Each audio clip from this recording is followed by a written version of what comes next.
తనను చూడడానికి రాలేని భక్తుల బాగోగులను చూడడానికి స్వయంగా ఆ జగన్నాథుడే తన గర్భాలయాన్ని వదిలి సమస్త మానవాళి శ్రేయస్సు కొరకు బోధించిన శ్రీమద్ భగవద్గీతను రోజుకొక్క భగవద్గీత శ్లోకం చదివిద్దాం, నేర్చుకుందాం.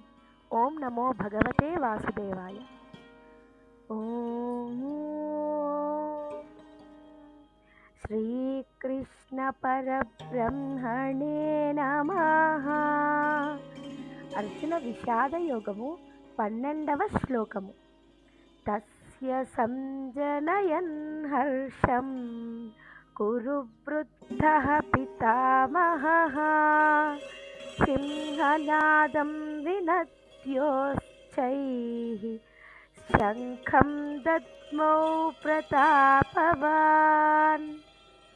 అప్పుడు కురువంశ వృద్ధ పితామహుడు, మహోన్నత మూలపురుషుడు అయిన భీష్ముడు సింహంలా గర్జించి తన శంఖాన్ని పెద్ద శబ్దంతో పూరించాడు. ఇది దుర్యోధనుడికి హర్షమును కలగజేసింది. శ్లోక జ్ఞానాన్ని అందరికీ పంచండి. లైక్ చేయండి, షేర్ చేయండి, సబ్స్క్రైబ్ చేయండి.